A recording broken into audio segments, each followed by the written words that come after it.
Hey, you guys, it's Charlie. Tonight Hey we got a guys, full panel up Hey here guys. joining us. We got Gold Eagle, we got 406, we got Rock Butcher, and we got Reg joining us at the far end over there. Good How's evening. everybody doing tonight? I'm doing pretty good Good, here. good, good. What's happening, everybody? doing well. Hola Let's see what we guys. got in chat here. Got David Villa, Scrolling Timothy back The up to the top, I the got Shane Zerlich. Bennett. We got Reg in chat there. He's joining us on panel here. We got David Vila. How are you doing? Or sorry, At least they're Via. not calling you David Villa. Timothy Zilch, how you doing? Rock Butcher in chat there. He's up on panel too. We got a new one, a Timothy Zilch. Yeah, he's a neighbor from down the road. Oh, All right. Welcome, Timothy. well, you better wrench him. I can't because I only have the one phone at the moment. Oh, Jeez. And it's a whole process to try and do that with just the no, one okay. phone.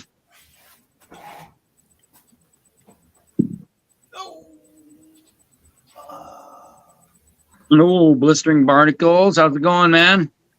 Blistering Evening, barn. blistering barnacles. Is his real name Captain Haddock?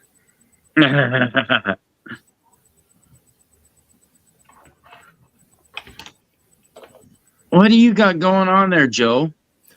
I got a bag of pay dirt that I believe either it came with a hole in it, or when I was opening up the package, I poked it with my knife. Oh, So I got it sitting in a pan here, and as I was playing with it, some of the dirt spilled out. So on the introduction, I was eyeballing it with my eyepiece, and I found two little pieces of gold, and I'm going to put them in my little canister. There you go. Good evening, Oh, Robert Worley. Shane Bennett and Robert Worley. Yeah, Robert Shane, I dropped the link Worley. there if you want to come up and show us some of that gold you're cleaning out. We always like a little bit of gold porn on channel here. You know, just the thoughts of it had me, over here super excited. Like, Hey, Robert.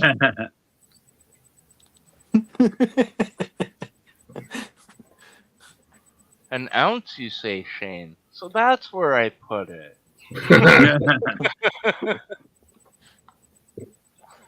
Nice. Thought I felt a hole in my pocket. Talking about an ounce light, huh? Yep. I knew I tripped and fell and it landed somewhere.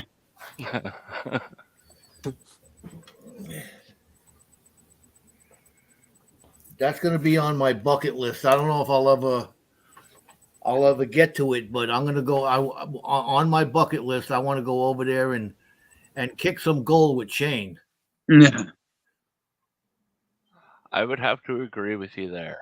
Yeah, that would be. It would be bucket cool to list. just be walking along and then look down and be like, "Oh, look, a nugget." Yeah, Oh, right. jeez. It just whoa. Well, I have an affinity for shiny things, so I might be a good luck charm for Shane. we only find stuff like this, and they find the nuggets, man. Yeah. Yeah, I mean, there's some nuggets that have been found in Australia that are like the size of my head. They're few and far between on this side of the pond. That's for sure. That's for sure. The biggest nuggets I've ever seen come out of North America have all been out of Atlan, BC, up in northern BC, northwestern BC. Yeah. And they're big ones, like softball size, baseball. Wow.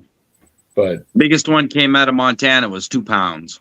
yeah, that's really rare. Super rare. Wow. This freaking dog was over here trying to chew the leg off the chair that like Well, It's got a Shane, basket if of you chuck laundry and that everything stuff on it back that just to grow didn't. more, you can chuck Yeah. it today. I can make it grow. It'd be different if they had more water over there, you know. Well, there's plenty of water down here in southern Ontario. All water. Well, is no, good. I'm All if clean. Shane had more water, you know. Yeah. He throws What are you doing? on the ground when he finds that little stuff, huh?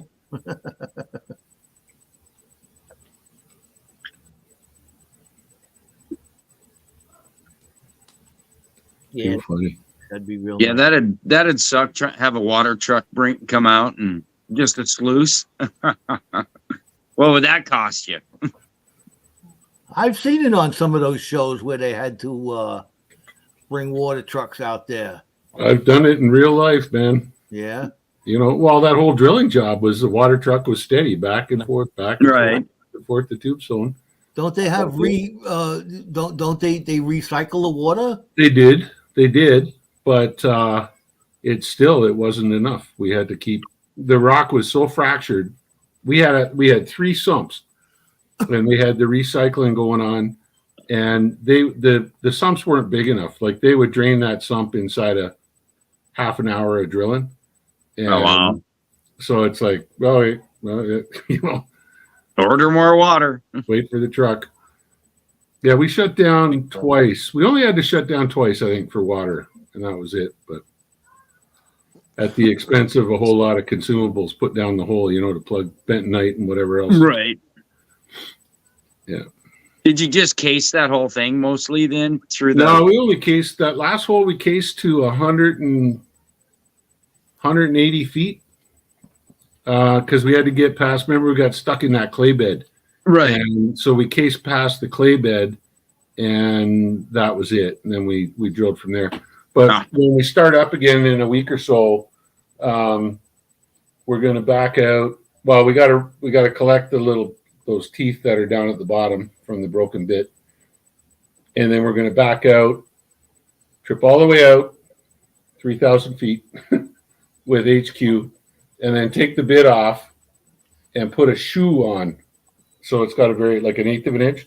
Yep. And cutting edge, and then go all the way back down the hole again with the H. But the HQ with a shoe on it will allow an NQ rod with the bit to go down through it.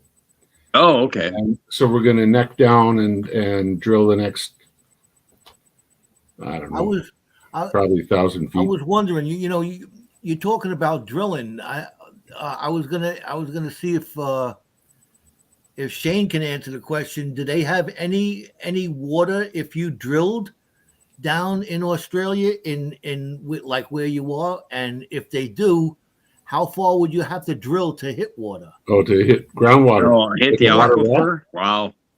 Yeah, I don't know about Australia. It's pretty damn deep where I'm at. Yeah, wow. Because David Vila, he just said water is gold. Oh, yeah. Yeah, we're kind of over here. We're kind of spoiled with water, Yeah. Yeah. That'd be something. Yeah, that's something else.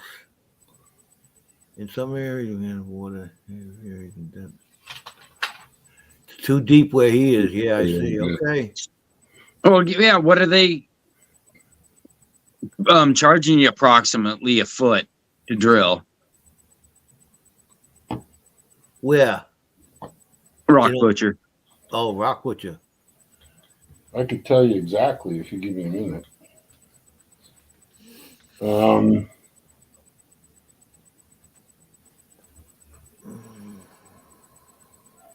Oh, you can just ballpark it. I want to say about $35 a foot. $35 a foot. Yeah, and it gets more expensive the deeper you go, of course. Right. I actually have the contract here somewhere. Oh, the computer case. Yeah, it's about $35. It's maybe a little more than that. $40 a foot. Oh, here we go. Yeah. There you go. 0 to 5. Oh, way more than that. Sorry, completely off. 0 to 500 feet, $62. 500 to 1,000, $67. 1,000 to 1,500. It goes up. Wow. 725. Right. Well, 780. you're hanging all that, you know. Yeah, it's slower, and productivity goes down the deeper you go. Right. Yeah, so like on average, I'd say we're paying $75 a foot. Wow. That ain't bad though. It's for what we're getting. Yeah. I think it's a little bit on the steep side, but this is the first time I've worked with a drill crew in the U.S. in quite a while, so it's similar to what we'd be paying in Canada. I'll say that for sure, but Good evening, 'cause that's- Jericho. that's So, like Jericho, we do it by the meter, so that'd be 150 US per meter, which would be about $200 a foot. So it's about the same. Mm. $200 a meter. I mean, sorry. Yeah.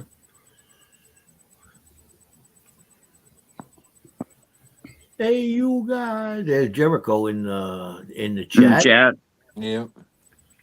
I just pulled. I just pulled two little grains of gold out of your pay dirt there, Jericho. That was No, it. Jericho's pay dirt.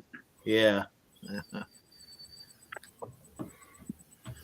I gotta start. I was worried that I wasn't gonna have enough pay dirt to play with over the winter time, and I haven't done any. And I got now it's I'm backlogged. I got about 8 bags of pay dirt over there that I gotta go through. Oh. I know it's I'm really depressed over that. Yeah. Man, I wish I had that. Yeah. I got about a pound and a half left, but then I got 3 pounds of Cape Disappointment sand, and Yeah, come down. that stuff is so frustrating. If I swing down and pick you up, Charlie, for spring dirt fling, I'll bring you those 2 bags I got in my backyard, and you'll have 150 pounds of nightmare Of pulp. material can. Yeah. All right. You can just stack it up outside your house somewhere. It's been out there for almost 2 years now. I mean, those rice bags have got to be almost done. They'll probably rip when I pick them up, but we'll see. Oh no. We have a question in chat. What's that? What's the highest weight amount of gold that you all Did have? I got 7 grams last year. In I our think I possession, got about Timothy? that this year. I'd say in my possession, I've probably got Oh About- geez. 5 ounces. Most of that's in one rock. Yeah. But of placer gold that I've mined was 7 grams. Joe's got a nuggie there. Oh, wrong button. That's you can see by the size of my finger. It's a pretty nice big thing. nug. Let's get a penny up here. Here's a penny. So that's a penny and a nugget. Oh my God. You know what? Hang on. It's How many- just over 20 grams, I I was believe. just going to say, is it 20 something? Just like a 21 quarter point of a something. gram over 20 grams. We heard you drop it on the table and it went thunk. Oh yeah, yeah. Yeah. I'll drop it in a pan for you if you want. All right, Shane. You have a good night. Find lots of gold and share it with the rest of us. Later, Take Shane. care, Shane. Good talking to Take care, you. Shane. Yeah, so once we start showing off big chunks like that, the warning does have to come out. For those younger viewing eyes, that is the gold porn that we talk about. Yeah. Once Yeah. you see that shiny, you get so addicted that you need to see it more often. It's just one of those things that happens to attach on, and it's like you need to see it. It's like one of those strange fixes that you have to have. You have to see more of it. So, Gotta It's that have yellow gold. crack. yeah. Yeah.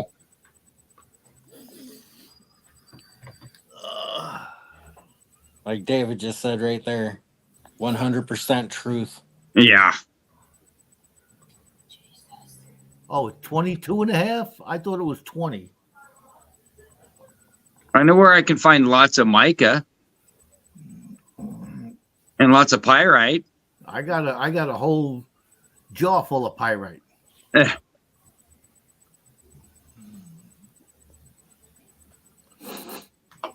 All the mica in the world might get you an electronics contract or something, but yeah. Or a makeup contract. yeah, or Yeah. Glitter. Hello, Stripper no friends. adulting today. No adulting today. Hello.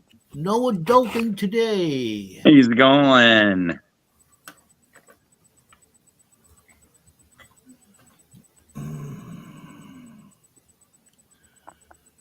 So what else we got on the agenda here going on? Anything? Not I much can't here. wait. I was gonna start my my smelting adventures tomorrow, but it's gonna have to wait till Saturday because I have a hectic day in front of me tomorrow. yeah, get all that set up. Make sure you got spill protection on your boots and Yeah, well, I broke out my apron and my my welding jacket when I was I was heating up the machines the other day. yeah. Yeah, but don't be wearing like tennis shoes and that kind of crap. No, Oh, so No, don't make do what sure- Charlie did. you're wearing really, really solid work boots when you leather Yeah, yeah. because Flip flops. You get a That's pea what I size had chunk of on that the on other there, day, and flip-flops, yeah. No, it's a pea bit too size cold chunk of for that will flip-flops. burn right through that leather and into your down to your And hey. bone. You know, so Remember your safety glasses. Yeah.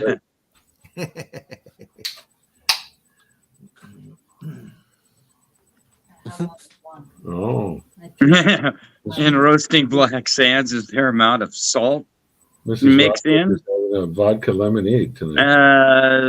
I've never mixed salt in with my black sands. What if you heated Well, you up are that roasting black it, so sand? you would think you would season it. Would it separate the gold if there's any in there? How Well, would you do yeah, that? but don't do it inside, and don't do it in your wife's oven. What the black sand? Yeah, I think Rock Butcher caught onto the joke I said. because it will. I'm the guy who caught it in the first place when he was Yeah, doing it. it creates sulfur dioxide fumes, which in turn you breathe in. It mixes with the moisture in your lungs and turns into hydrochloric acid. Sulfuric acid. Sulfuric acid. Okay, well, one of those acids. Yeah. It's worse than HCl. Do it outside in well-ventilated areas. I'm not even going to do it. I was. But yeah, you can roast your black sand sulfides and get gold out of them. Not sure what benefit putting salt in there would be. Yeah. Yep, roast it all by itself. Just throw your black sands and your sulfides in there and put the boots to it. You wouldn't have to. You Well, wouldn't as have to Charlie compel said, it the down salt's or for anything like seasoning. that. What was that? You wouldn't have to compel it down in like one of those. No. What he's talking about is roasting it. He's getting it up to a temperature where the mineral itself breaks down. You're not looking to melt it. You just want to break it down. Oh. And Well, so what if you melted it? well, that would work too, but Yeah. you don't have to go that hot. You don't have to use that much energy to crack the sulfides. Oh, I see. See, I don't know about that. I was talking to the guys in the shop the other day because when I put those machines in the kiln, I think I heated them too much. I don't have to heat them up to like 1900 degrees. I only have to go maybe 1400 in What, were order. you trying to harden steel? Yeah. Yeah, that was way too hot. Yeah. And I think that's what happened because when I quenched them in I'm using mineral oil. Mm-hmm. When I quenched them in the mineral oil, all the carbon there was tons of carbon on them, and that's what they came out really cruddy. So I think if I do them again and don't make them that hot, it'll come out better. go to one of those knife maker channels. Like there's, I remember watching one. It was Tyrell Knife Works, I think it was called, Yeah. and his logo was a little shark. And he did a big thing, but I'm sure there's lots of them out there. Just Google how to quench steel. Yeah. And because it depends on what kind of steel, and it depends on what kind of quench you want too, right? Yeah, well, Right. that's another thing. I don't know what there's these machines. They're made out of all kinds of different steel. I can tell that. So I don't And know they're what cast. they are. It's cast steel. It's cast, yeah. So But Yeah. I've never dropped my sulfides in ice water. I just took them and then just let them turn the heat off and let them sit until they cooled down. Well, I'm not going to do I'm not going to do that. I'm just going to do the machines with that. But that's why I got this. I got a gun, a heat gun. Mhm. Oh yeah, your infrared. Yeah, the infrared to see. And I put it on there the other day, and I was in the sun, so I couldn't actually get on it. But it went up to 1900, so I figured I was way. Yeah, too you high. went way high. Yeah, like I mean, I think the melting point of steel is what 2300. Yeah, 20. It was close because it was red on the verge of going white. Yeah, Oh yeah, way too hot. You want orangey, yeah. Yeah. I think I was too high. not red. Yeah. Yeah, you want like a dull Certainly not orange. white. Yeah. When you hit it and this little sparkles fly, that's too hot. Yeah. Well, I can't hit it. It'll flatten it out. I don't want to. They look like this is what they look like. These little Right. machines. Mhm. But why do you want to harden them? Well, I did it. I did it for them. They wanted it blackened, so I did it with an oxygen and acetylene torch for them, just to see. And when they put the machine together, they said it must have done something to the alignment of the molecules in there Mhm. because the consistency was smooth. The transition of the power that goes through the machine Mhm. was very smooth. Mhm. So they said that after I heated them up, it must have done something on the molecular It does. level. It does on a molecular level. It changes the actual, like there's names for different kinds of steels, and it changes from one mineral to another, and yeah, and it all depends on what the application is. But you should talk to a knifesmith, professional knifesmith about Yeah. it, Yeah. and Well, ask him because for me, it's hit and miss. yeah, What I did with this is I heated some up, and when I went to drill them, I couldn't drill through them. mhm. Oh yeah, you They hit were them too way. hard. They hardened. They Yeah. hardened. I'd throw them in and anneal them. Just heat them up and let them cool down. Well, what I did is I heated them up, and I let them cool naturally, Mhm. Right. and then I could drill them. Right. Yes. You annealed When them. I heated them up again to harden them back up, that's when I heated them up too hot. Yeah. Yeah. So I'm gonna try a couple of experiments. It's hit and miss. This is backyard stuff I'm doing, but now I think that was my problem, that I heated them up too much. I went crazy with the gas there. Mm. With the heat. Yeah. But hey, you learned something though. Oh yeah, I learned. I just hope I didn't destroy the integrity of the machines by heating them up and cooling them, heating them up and cooling them, heating them up and cooling them. No. The only thing you'd probably do is you'd made them brittle. Yeah. Oh, yeah. Well, I tried to center punch one that I heated up, and it broke right in half. Yeah. Made it brittle. Yeah. You can heat that back up and let it cool back down. And So just be cool. Good evening, just be cool. JBC. Hey, there he is. Just be cool. You know, Joe, I really wish I could have gotten a printout of the chart that the blacksmith had at Barkerville when I went out there this summer. Buddy that does all this blacksmithing work at Barkerville, he's phenomenal artist. Like, the craftsmanship of this guy's work is just phenomenal. I was watching some of them blacksmiths. See, yeah, This is one of his pieces. yeah. There's one out of England. It's Alex Steele, and then there's another guy who apprenticed with him over here in Montana when he moved to Montana. And and I don't remember what his name is, but he's over in like Bozeman, and he's got a YouTube channel. Yeah. I seen this guy. He said he's going to do it one more time, and he took a piece of steel, and he put it on his anvil, and he started hitting it, flipping it, hitting it, flipping it, hitting it, flipping it, until he got it to where he could start a fire with it. No. By hitting the metal, beating on it so much. It heated up that much. It heated it up that much where he could start a fire with it. Wow, that's something.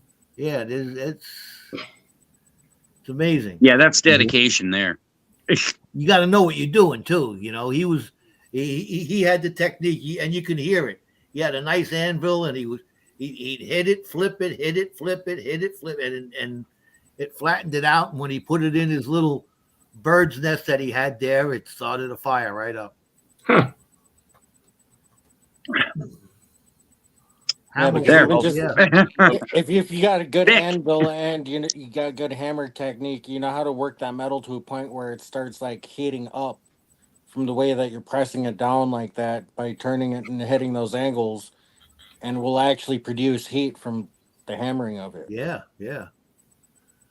David, Well, you got to think every time you hit it with a hammer, it's transferring kinetic force, right? That kinetic force creates heat.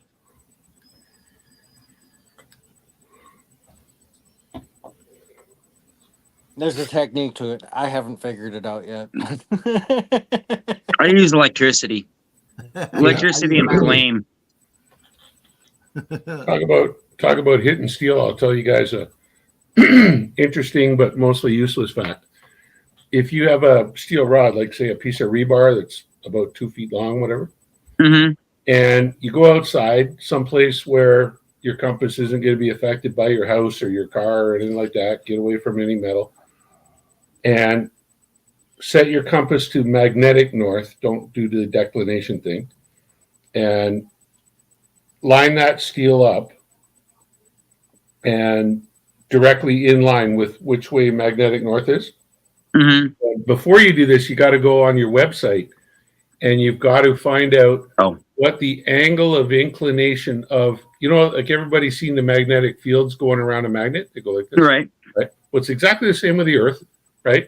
So the magnetic fields are going like this.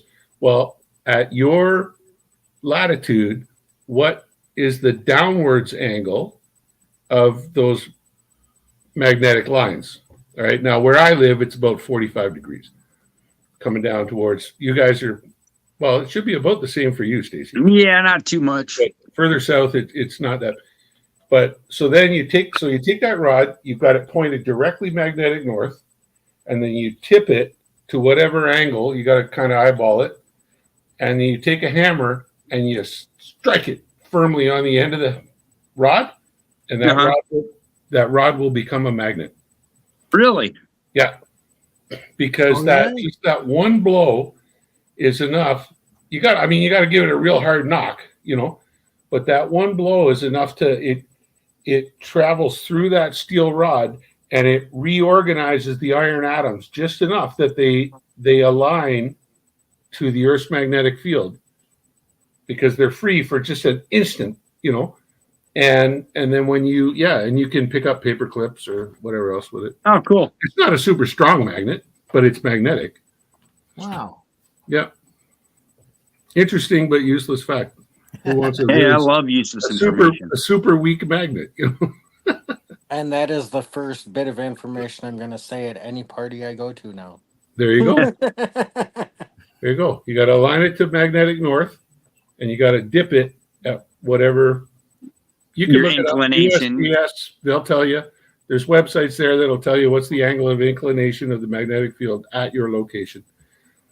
34 degrees or whatever. How you measure that, that's up to you. You can build a big setup and Yeah. you know, and work it out. But yeah, just give it one solid tap. Don't give it 2, 3, 4, because every time you do it, you're buggering everything up again.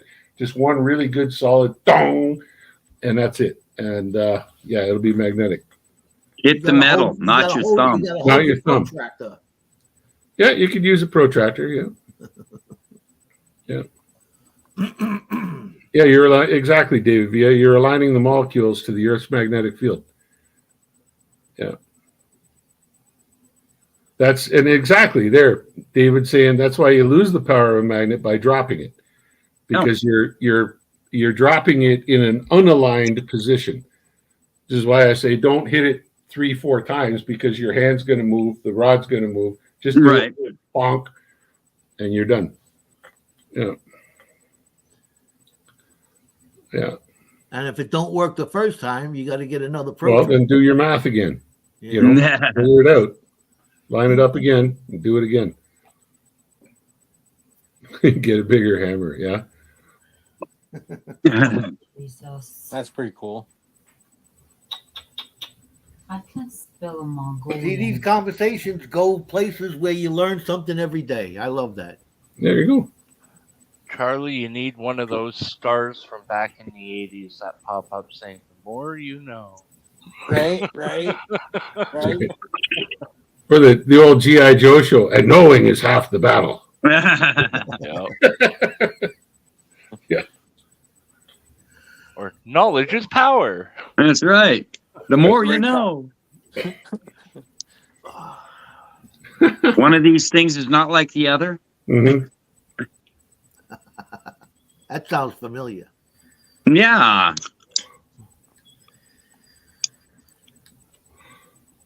Yeah, exactly.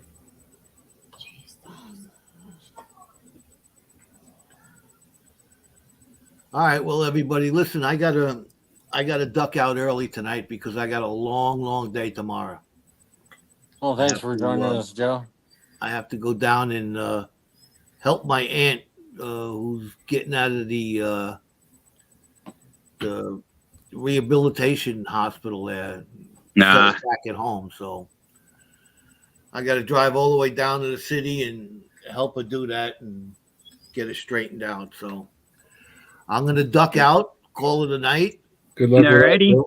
Yeah, I got to get up real early to drive down there. So those people are crazy down there driving.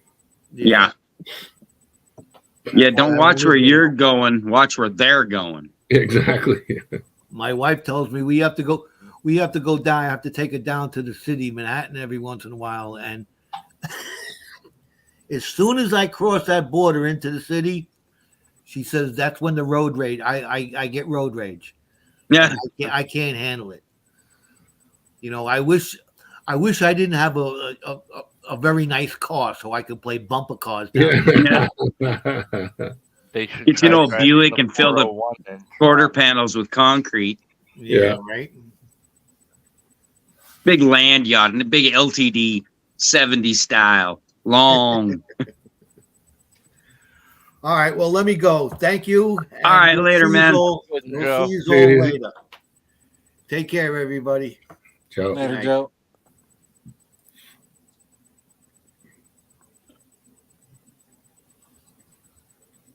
Yeah, too funny. I know the same thing. Like when I do that long drive down into Arizona, it's all good except for the cities. Yeah. Minneapolis, I just stay in my lane and I do whatever the guy in front of me is doing. Yeah. Minneapolis, the first one. Then what? Kansas City. That's the next one. And then Where am I from there? Well, I think I'm small town after that. Las Cruces. Yeah, forget it. That's another one. Yeah. Those are, they're the bad ones. And apart from that, there's like hundreds and hundreds of miles of just everybody's polite, Yeah. It's great. It's great. Set the cruise control. I don't touch the brake. I don't touch the gas for 600 miles. A whole bunch of nothing out there. That's it, Oh, there's a love. Let's That's that pull off and stretch get of the something to eat. drive where you're doing this because you're not doing anything because the cruise control's on. Yeah. Yeah, no. Yeah, you don't want that.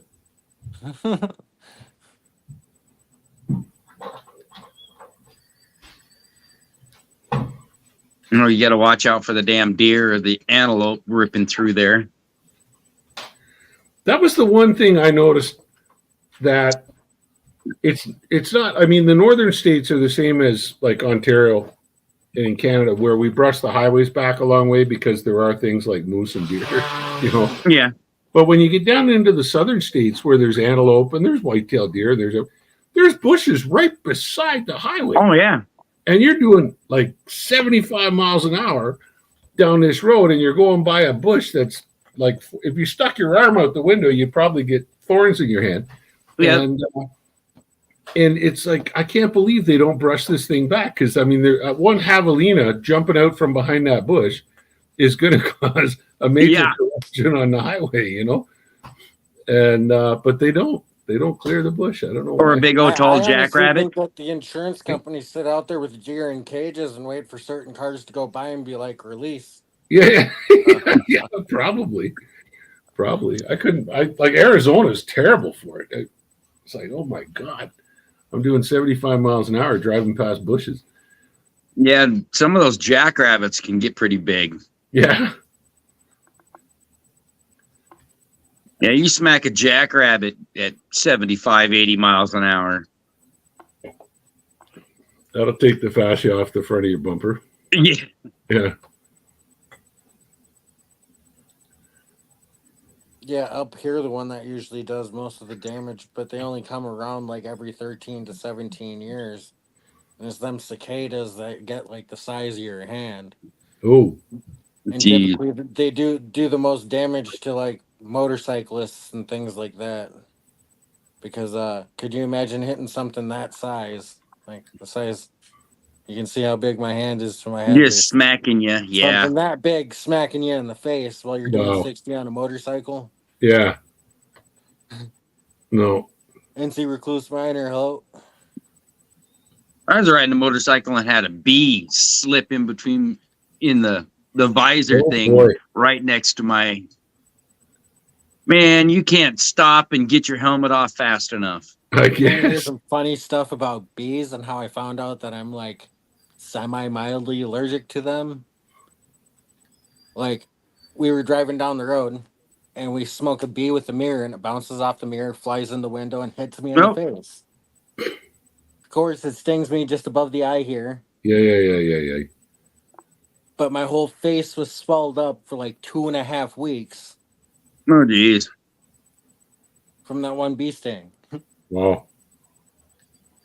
No, I- highway hunting, that's just roadkill. I honestly look like Chunk from the Goonies. Wow. That's not cool. Yeah, I was driving one time. I was a passenger, and the guy in the driver's seat, he had a bee came in and stung him. Like, it hit the window and came in and hit him in the side of the face and stung him. And he instantly was like, whoop, like this. And I just reached over and grabbed the steering wheel and kept the truck on the road. Oh, jeez. Thank God we're in a little Ford Ranger and I could do it, Yeah, just, okay, we're good. Yeah, we're good. I says, we're good. I got the steering wheel. You just do what you got to do. And, Break. It wasn't busy. It wasn't busy or anything like that, but it was just bullshit luck, Yeah, it's crazy how things like that work. Yeah, best thing about roadkill in Montana is they'll give you a tag for it. If you hit a moose or anything else, you can get a tag for it. Yeah. I hit it. It fucked up my car. I'm taking it. I'm eating it. I took one roadkill deer one time, and I'll never do it again. Or I'll be a lot more fussy next time I do it. The this thing, it got T-boned by a little car, and that it just turned that whitetail deer into jelly. Jello. Yeah. Pink foam, huh? Just the shock wave going through it. Yeah, we got maybe 5 pounds, 10 pounds of usable meat off that beast. That was it. Yeah. It was terrible. So I always aim for the moose here in Montana. Like hitting a brick Not. wall. And aim for the hindquarters. Yeah. Aim for the hindquarters. Because Get they're a you lot spin smaller around. than they're a lot smaller. Yeah. Less kinetic energy imparted Yeah. to the vehicle.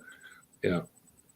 But that's true too. Like with moose, they told us in our driving course, like if it's inevitable you're going to hit this thing, aim for the hindquarters, because a moose at the very last chance you have, a moose will always walk forward, whereas a white-tailed deer will turn. can turn on a dime and go the other way, you know.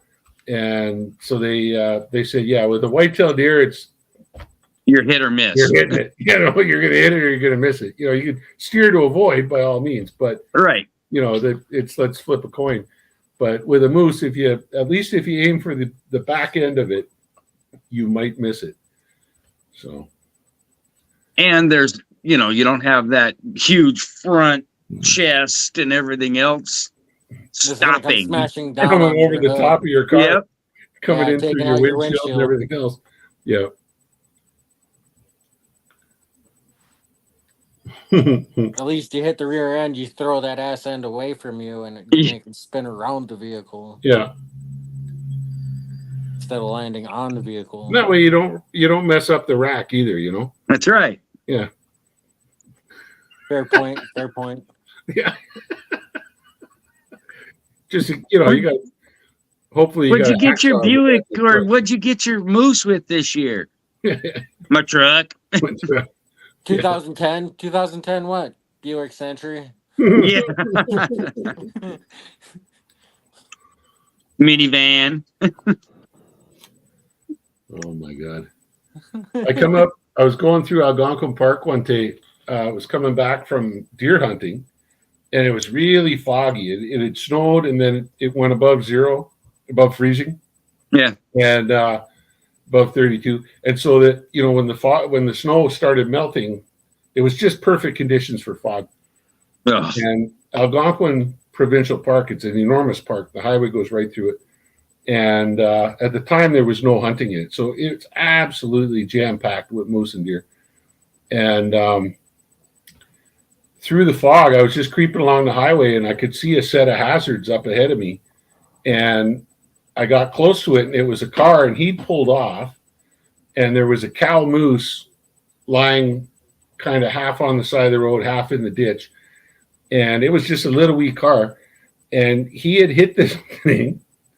And the thing that saved his life was that moose was so tall. Oh, it just scooped in. She came over, her body landed on the roof of the car above him. And he said he showed me, and he had a dent in the top of his head from the little ball on the top of his ball cap. You know? God.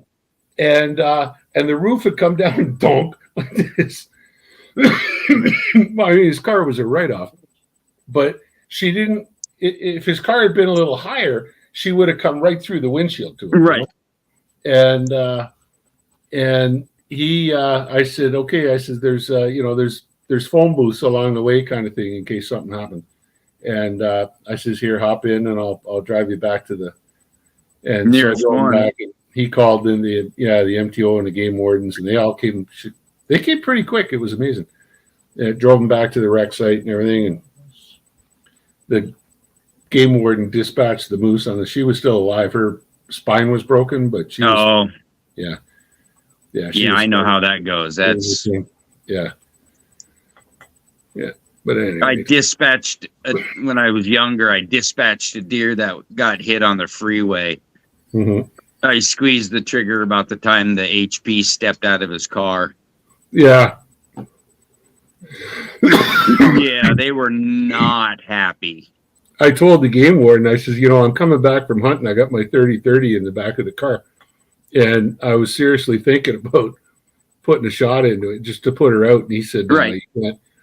Legally, you could do it if you drove off right away and you didn't stay at the site of the accident. You could get away with it. But he says, don't do that. Don't. Yeah, they were going to charge me with discharging a firearm within the city limits, Yeah. discharging a firearm on a federal highway, and went in front of the judge, and he asked me how I pled, and I said guilty with circumstances. And he'd never heard. So I pleaded my case, and he's like, case, I'd have done it too. Case dismissed.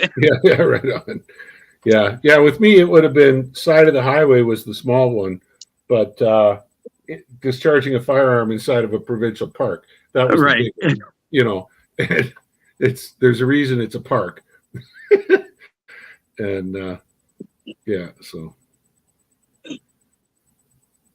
Yeah, it was all put the gun down, get on the ground, hands up, blah blah blah. It's just like, but it's.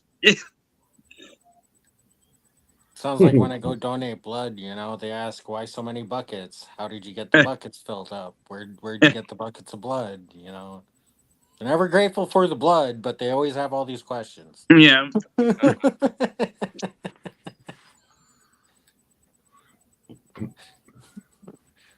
Too funny. Yes, I get it, Charlie. Where'd you get all this blood? Yeah. He's not donating his own. Get it? So you guys got lots of coyotes up there, Rock Butcher? Not where I live. No, we're full on timber wolf, boy. Up here, they're really? 120 pounds. Yeah, Coyotes are mostly southern coyotes. Ontario, Toronto, up to like Barrie area. Yeah. I mean, the coyotes get so brazen here that my wife could even hear them at the hotel that she works at in the town of New London, 17 miles away. There's a pack of them that run down the street here every day. Mm-hmm. They cross the train bridge just down the road here. And, 3 wolves that circle outside of town here that we can hear that are howling and stuff, getting all the dogs in town worked up and barking at 3 o'clock in the morning. Yeah. Yeah, there's a family of them that live down in the Greenbelt, just below the condo that I'm in Sierra Vista, down in Arizona, and they get going at all hours of the night. Yeah. And there was one night they were yipping and hollering at about 8:30, 9 o'clock, and I filmed a little short of it and I uploaded it on my channel, and coyote singing, I think I called it, or something like that. And Doug Odette saw it and he played it on his phone, but he played it when he's got a little dog, his old terrier mix thing, he's called Chip, and that he blinded one eye, and he's deaf in the other ear, and he's on his last legs, poor old Chip. But Chip heard the coyotes singing on Doug's phone and went ballistic. Oh, really? He charged out of the house to go looking around, where the hell are these coyotes? And he sent me an email back. He says the funniest thing. He says, old Chip, he just went off the handle. He says he was running around looking where the coyotes were. Where they were on my phone. Yeah. That's pretty good. You guys have to have you don't got coyotes, but do you have to, for coyotes, do you have to have a license for those up there? Yeah, it's fur bearing. So you got to have fur bearing. Yeah. For a long time, coyotes and wolves were considered varmint, right? And so you could get them with a small game tag. But they've changed that. They've changed that about 10 years ago. We don't even need that. We don't even need small game for coyotes. Yeah, not here. And coyotes and fox and coons around here. Mm-hmm. Yeah, they're considered a nuisance. Yeah. Population. Trapping is still very much a way of life up here. So they things like, well, we don't get raccoons, but wolves, anything like that, skunk. Skunk, That's yeah. all. That's Yeah, we all. got we've got a few packs of your wolves down here. Mm-hmm. Yeah, that's right. We sent you guys a bunch of them. You can keep them. Yeah. No thanks. It's Yeah, okay. 5 Got years the later, dog. now we have an overabundance. Now they were endangered.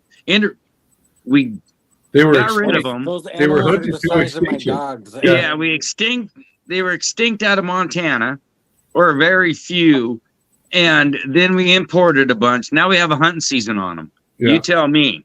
Yeah. Yeah. Oh, but it's necessary to establish an equilibrium in the environment, the ecosystem. Yeah. Oh, okay. Yeah. Yeah, and that's why no one's seen any deer at all this year. Yeah. Yeah. But don't mind, because you're messing up the rivers. That's right. Yeah. You're not putting new spawning beds or anything down in, or any of that. Mhm. Taking the mercury and the lead out of the ground.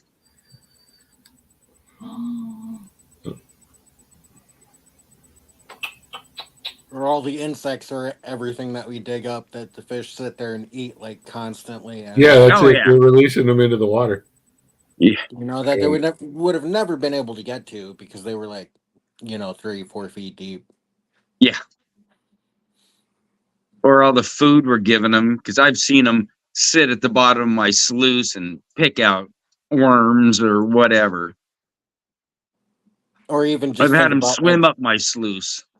the other minerals and stuff that you release into the water while you're digging, because I mean you are going through how many different layers of dirt.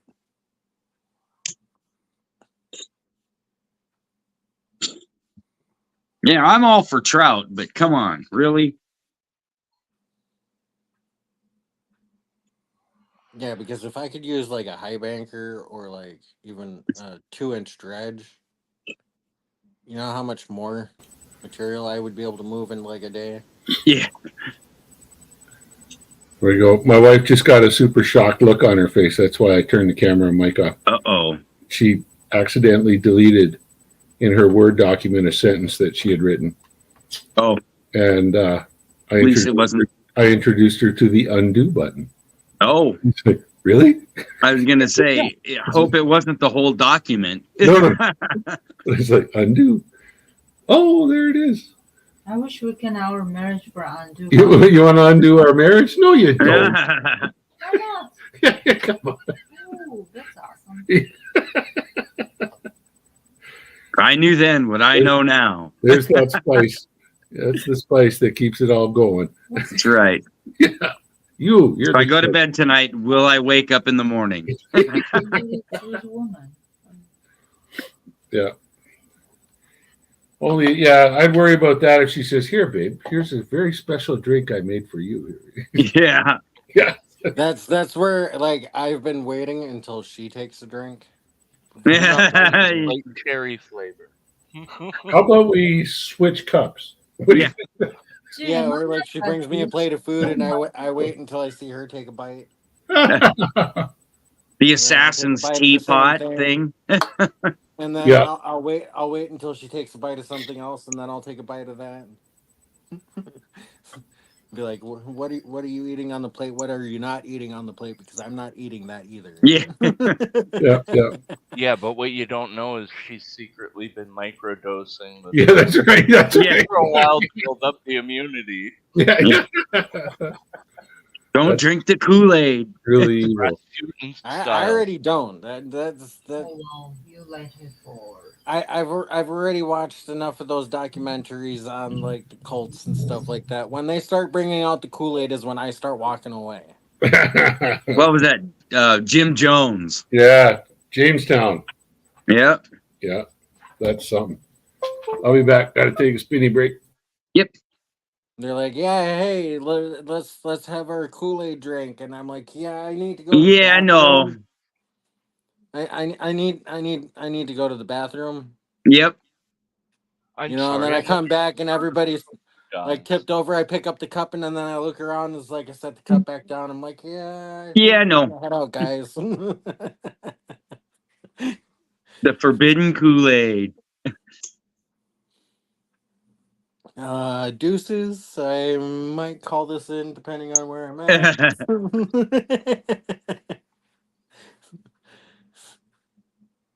Let me wipe this cup off real quick.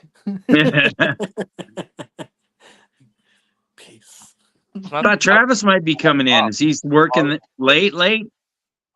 I have no idea. I know he was working late, but dang, 8:30.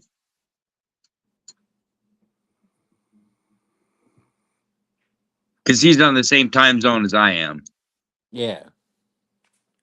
Because I was gonna say it's like 2 minutes to 9:30 here on the clock on the wall, but it might be running slow. Oh, my phone just says 8:30. Just clicked 8:30. My clock says 10:30. Yep, so that clock is like 2 minutes slow. The batteries must be dying in it. It's right twice a day. Yep.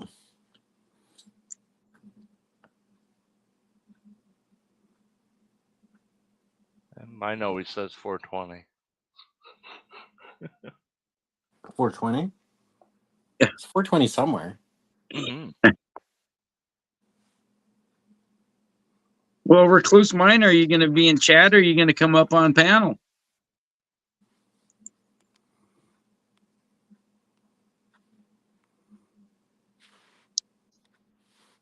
Well, don't you poke me in the eye. Come on. Why is it not pasting it?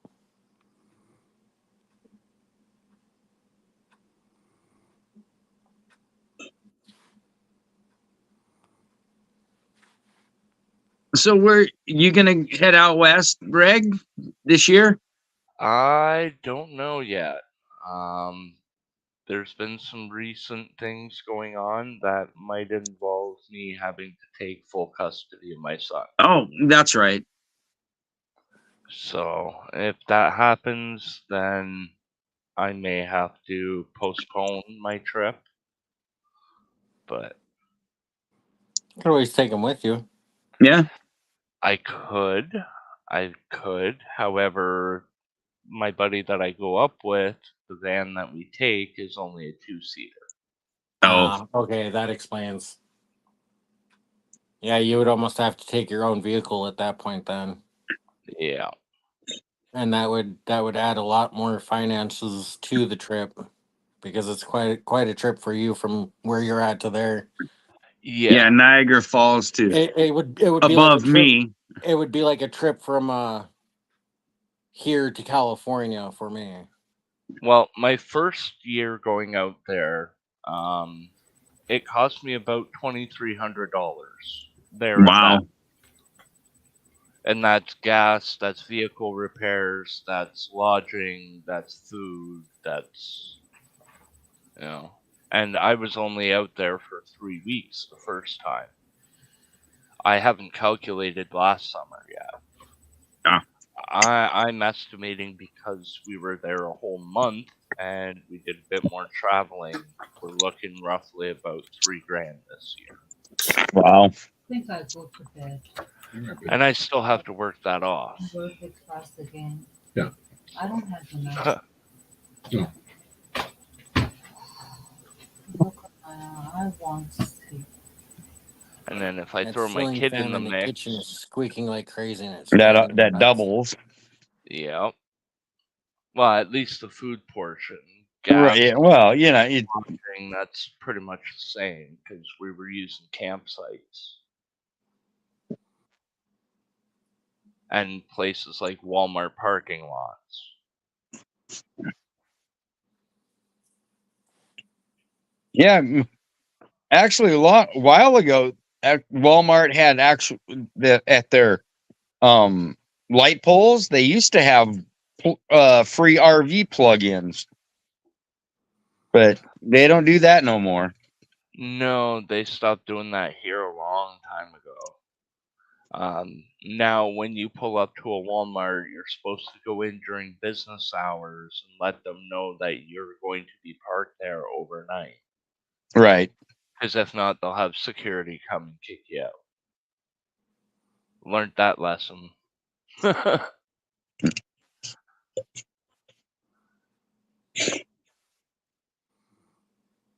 Yeah, I don't think I've ever slept in a Walmart parking lot, but I've camped at plenty enough places. Well, in an emergency, if you don't want to have to pay for the price of camping spots and stuff like that, it's just quick and easy. You pull up at the very front of the parking lot away from the store, the furthest point you can. They ain't really going to bother you.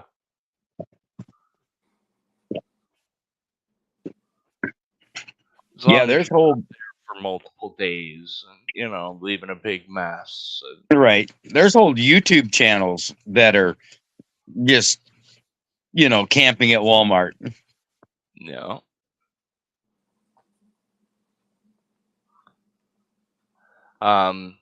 Here in Canada, there's a few of the provincial parks as well that are free. So as you're traveling along the main highway, you can track down where they are. They're just a little bit off the beaten path, but Well, one nice thing, like here in Montana, we're so close to the national forest, any pretty much dirt road you hit is national forest. And so it's whatever, pull on a dirt road in this area, and you end up with 4 or 5 cop cars and SWAT team, and you're out there with cadaver dogs thinking you're burying a body. Yeah, I'll stay in Montana. I swear he was like that when I got here. That's right. When I found him, I was just about to call you guys. See my phone.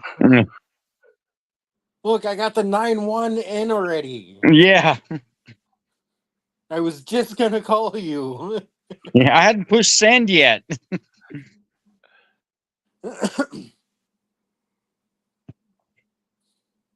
You guys stalking me? Yeah. Can I get surveillance footage for my YouTube channel? Yeah. I need body cams too, for I can,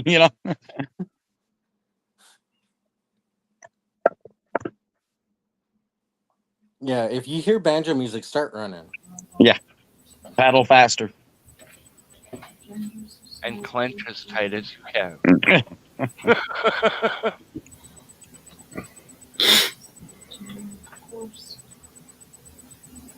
Just remember, in those situations and stuff like that, you don't have to be the fastest person. You just have to be faster than your slowest friend. That's right. I've got a T-shirt with 2 stick guys running away from a bear, and it says underneath, "I don't have to run faster than the bear. I just have to run faster than you." Faster than you. I've seen one that says, "If a bear chases me, I'm tripping you." Yeah. Well, I could kill a bear with a 22 short. Oh, really? How do you do that? Well, I'm going to shoot you in the knee with it, and then I'm going to run away from the bear. That's right. Yeah.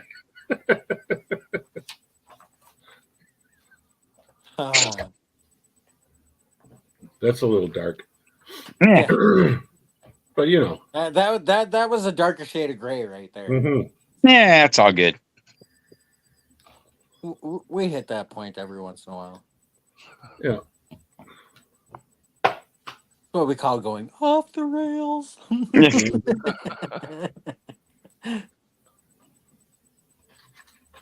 But it's getting close to the end of the night. We only got 5 awesome people in here yet. Oh shit. We got about another 22 minutes before we call it a night, so. Watch out, Jim. Here she comes with a frying pan behind you. Yeah, I saw that. No, that was her tablet, actually. Oh, we just bought that. she ain't gonna. Bought that. She ain't gonna use the tablet. That's No. where, He's actually looking like, don't. yeah. It's the sword she's got under the couch I got to worry about. Yeah. Oh,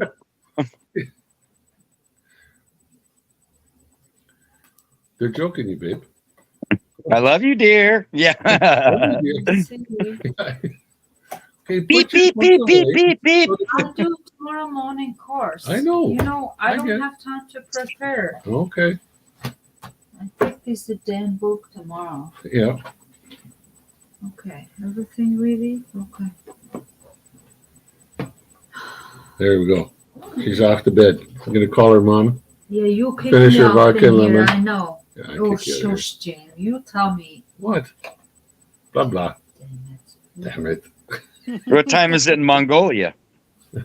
12 hours difference from here. So it'll be coming on 11 a.m. there. 20 minutes to 11. Oh. I don't know whether it's daylight savings time. It's with 12 or 13 hours, one of the two. Yeah, I it's know in the that- morning though. I think it's like Yeah. 14 to 15 hours for to where like my brother's at in China. Mm-hmm.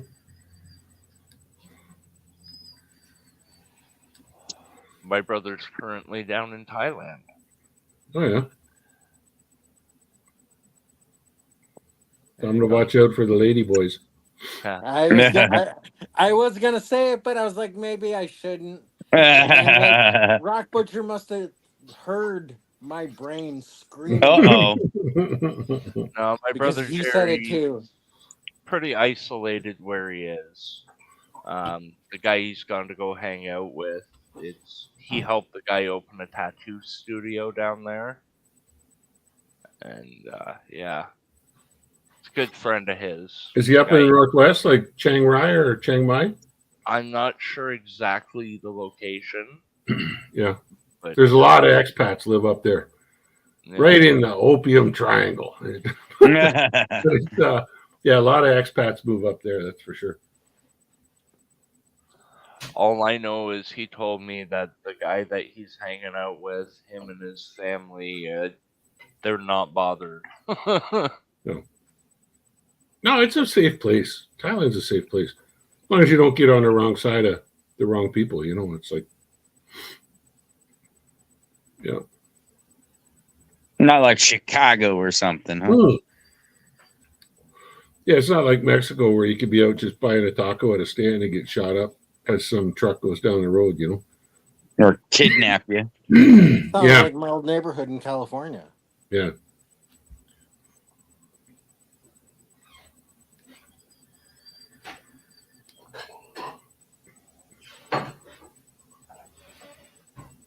I keep telling my brother Jerry, take a look, see if there's any gold pay dirt vendors down there. Bring back some gold material for me, Some Thailand gold. or at least some fancy rocks. Yeah, you got to watch some of those countries there. They've got strange rules about exporting gold. Yeah. Oh, really? Oh, yeah. Yeah. Yeah. Mongolia, you're not allowed to export gold. Huh. They gave What us are a hard time. When we were first setting up there, like I got in there when the Wild West was going on, and we had some samples. I got in there like 2005, and it was just wide open, man. It was crazy. Mining companies everywhere, geologists everywhere. And we wanted to send some samples to Vancouver, Canada, for analysis. And one of the analyses was gold, but it was for something else because there's other labs. There was actually a local branch of the lab that could have done the gold for us. And as soon as we said gold on the samples, they said, no, you can't ship those. And we're Wow. like, what are you talking about? Like the amount of gold in these is like a microgram. Yeah. And we're not even interested in that. We're interested in these other things, And it took a lot of finagling to get those things out of the country, man. But they finally, their government sort of, understood in this aspect you can export it. But even going through the airport, like when I took, her gold nugget earrings, I was lucky and completely just stupid lucky because I had those 2 gold nuggets in a little Ziploc bag with some Grandma jewelry that her mom wanted to get fixed and some jewelry that she wanted to get fixed. And hi, Grandma. And Hey, Grandma Kelly. and so when I went through the scanner, I had it in my carry-on, and I went through the scanner and she says, there's gold in there. Open this up. You're not allowed to have gold. And they're not allowed to take gold out. And I opened the bag up. And when I opened the bag, the first thing I grabbed was the necklaces. And the nuggets were sitting at the bottom of the bag. She couldn't see those. And she's like, oh, okay, that's fine. I said, yeah, it's jewelry for, repairing it, bringing it back. Oh, yeah, okay. Yeah, go ahead. And so I got away with it. Wow. Yeah, there were some pretty interesting cases of people trying to smuggle gold out of there and getting hammered. But really, what do they classify that as? Like national treasure? It's like it must be sold to the Bank of Mongolia. And to be completely fair, they give a really decent rate on the gold. Like when you sell it to them. Oh yeah, absolutely. They're not cheating you, but they want the gold, and that's it for that. So well, the amount of gold produced in their country equals part of their GDP, according to the World Economic Forum. Right? Mm-hmm. Is there a lot of gold in there? Oh yeah, quite a bit. Not a lot, but there's quite a bit. Yeah. And they still find ways to smuggle it out. Like mostly the Chinese buy it heavy, because China doesn't have its own gold mines, or if they do, there's only a couple of them. Oh. And they're just, for as big a country it is, there's not, gold ore bodies in it. Really? Wow. I figured that China would have gold. No, if they did, it was all mined out. Most of China's gold is all bought. Yeah, they buy it from all over, and so people find ways to smuggle it out, and they take it down the railroad or whatever, or just drive it across the border. You get in the middle of the Gobi Desert. I mean, who's going to catch you? Right. So it's like Montana to Manitoba, but with less surveillance. Yeah. And you can drive it. You don't have to walk. Yeah, you don't have to walk the couple of miles, and it's gravel, and okay, here we are. Yeah. Depends on which side of that rock you're on. Yeah.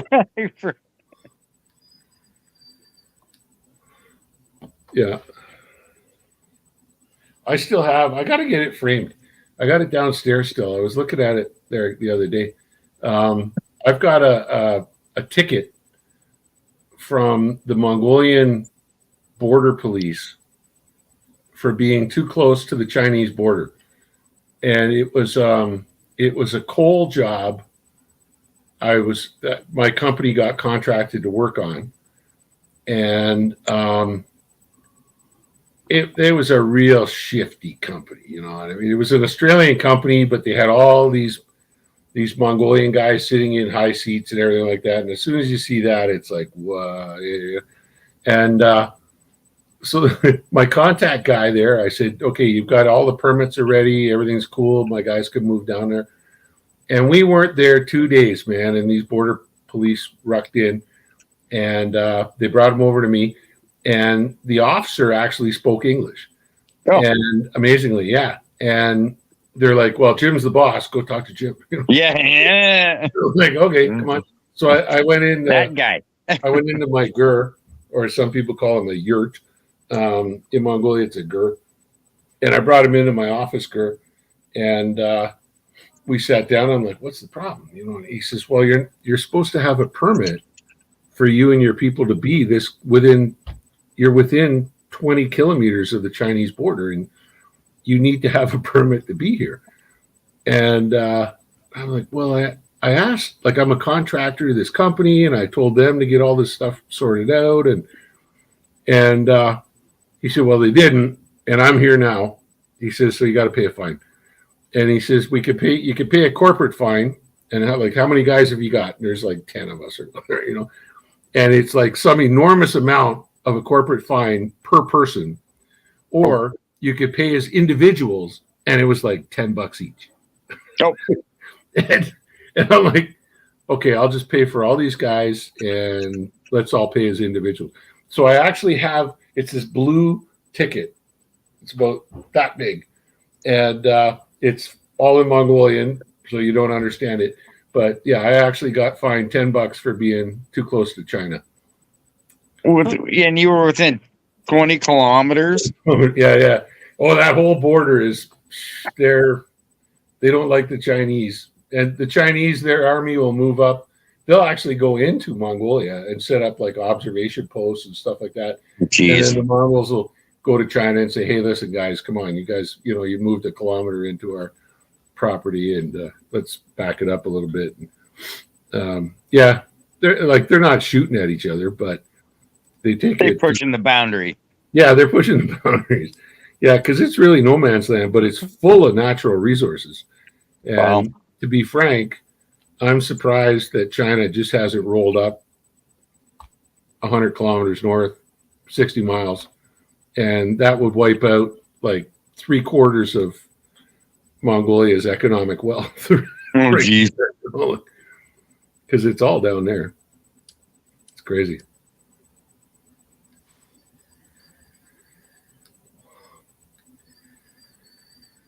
So what's the flora and fauna, I guess? Is it like jungle through there, or is it? No, man, that's the Gobi Desert.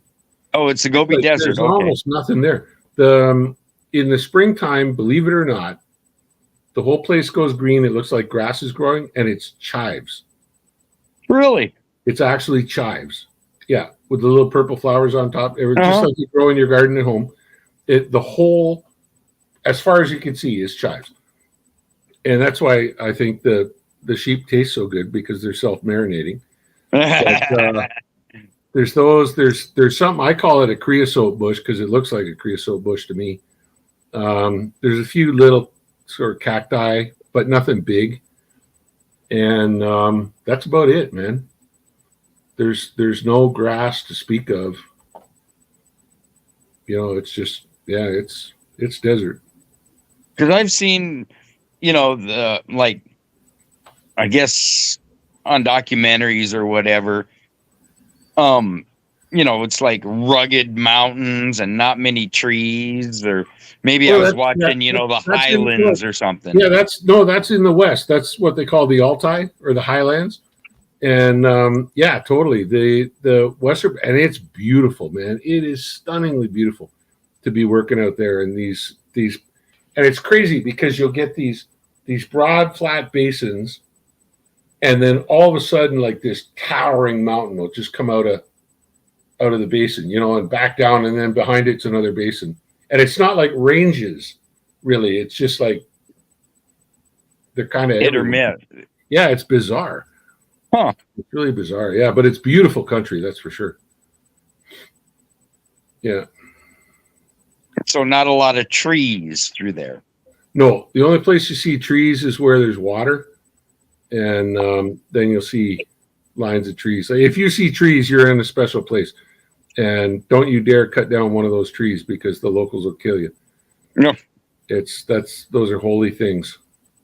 Yeah. So what do they like burn for fuel? Is it like coal or? No. Well, coal if they can get it, but mostly cow dung, camel dung. Oh. Once it dries out. Right. And it's funny to watch. And you think about it and you think, oh my God, that must be terrible. But it actually smells quite nice, to tell you the truth. It's kind of like incense, And all it is grass, or right. dried chives, whatever, and whatever they've been eating.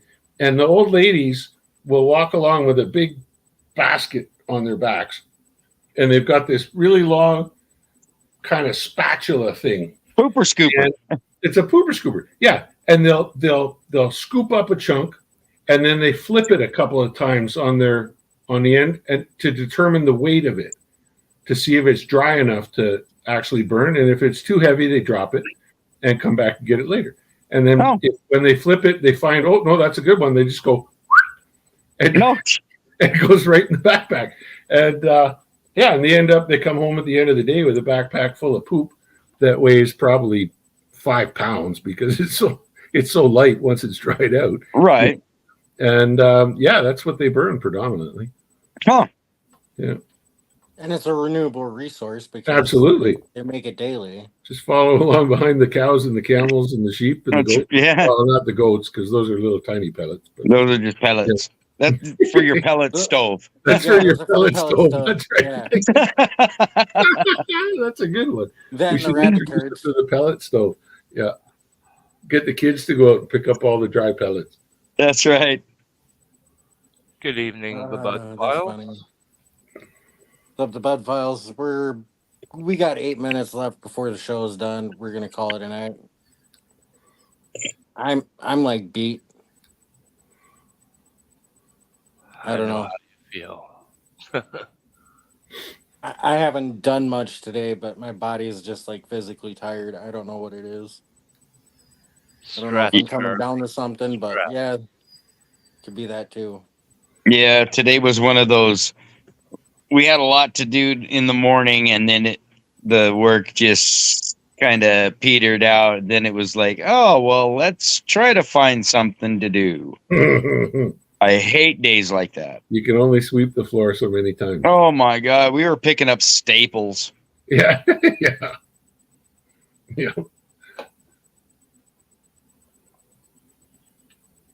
I got up into one of the little above the tool room. There's other old junk up there with a leaf blower and blue dust. Yeah, I wish I had the money. I could have gone out and gone prospecting today. Today would have been a perfect day to do it. Yeah. It was like 50 degrees today. I woke up to about an inch of snow, and by the end of the day, it was all muck. Wow. I've been stuck waiting around for phone calls all day.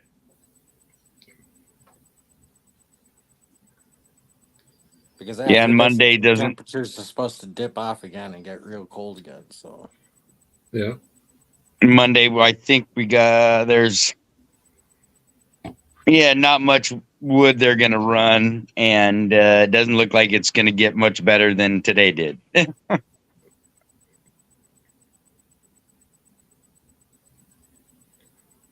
Yeah.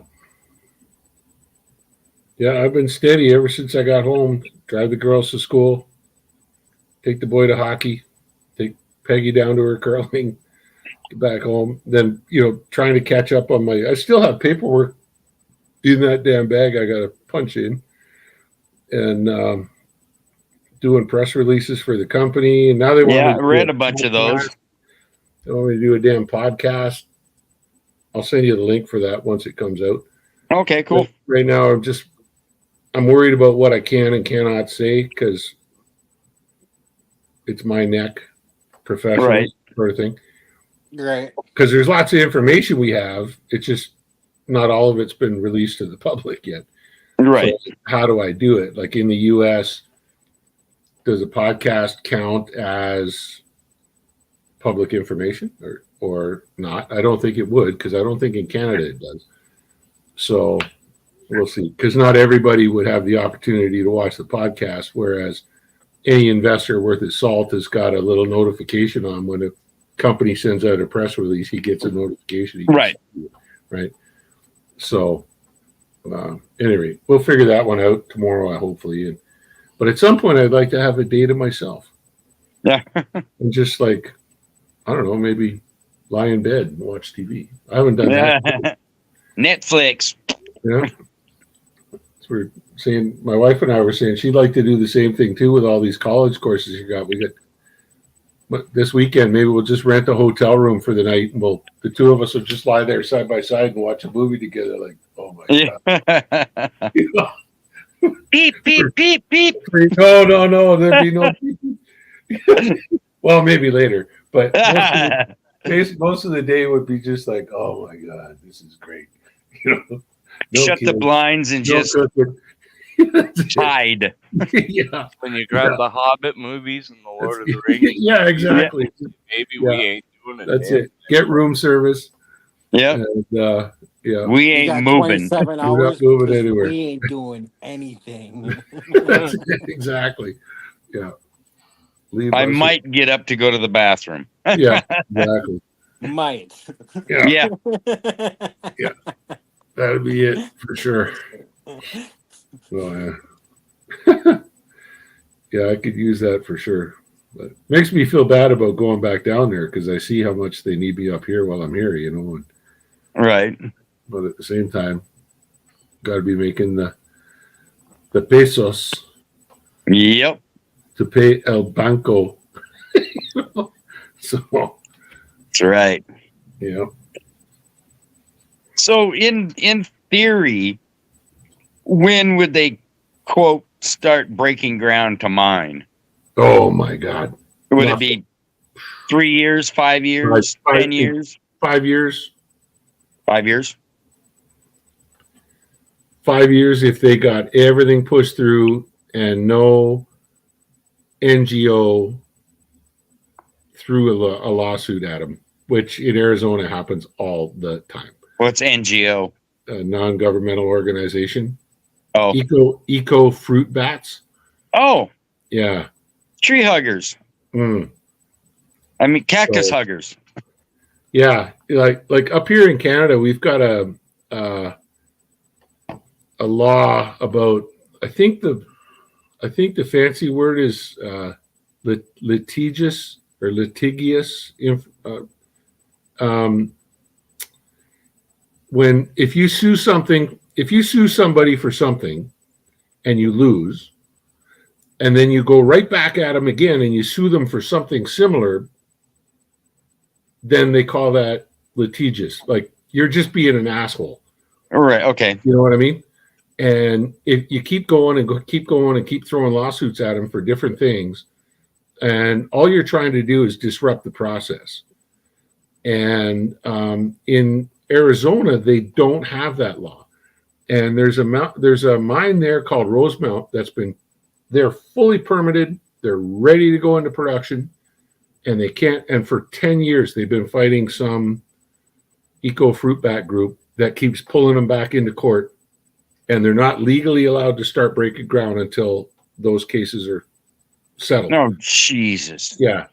And it's ridiculous. It's vexatious. I don't know what they're just being mean. You know what I mean? You're right. They're just doing it because they can.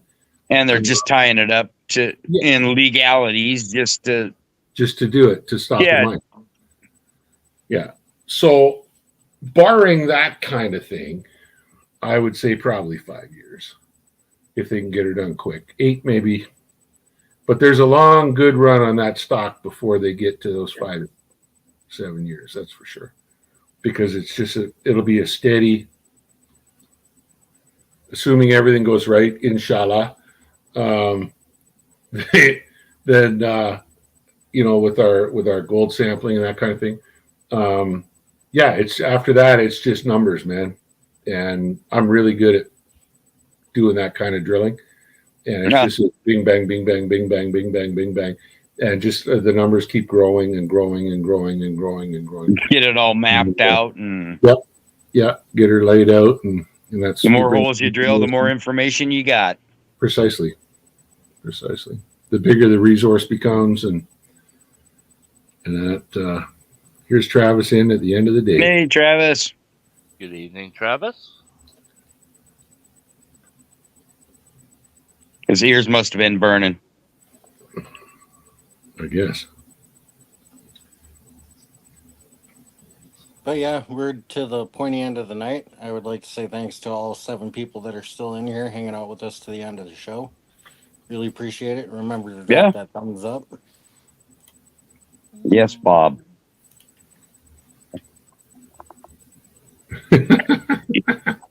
Oh yeah, My you're domesticated bobcat. You're just a big old softy. Yeah. How come you're not paying attention to me?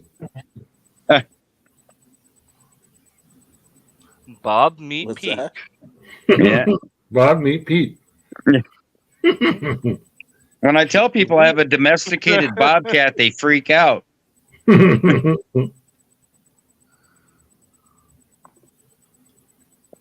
But Oh, Travis, your stuff is still in Montana.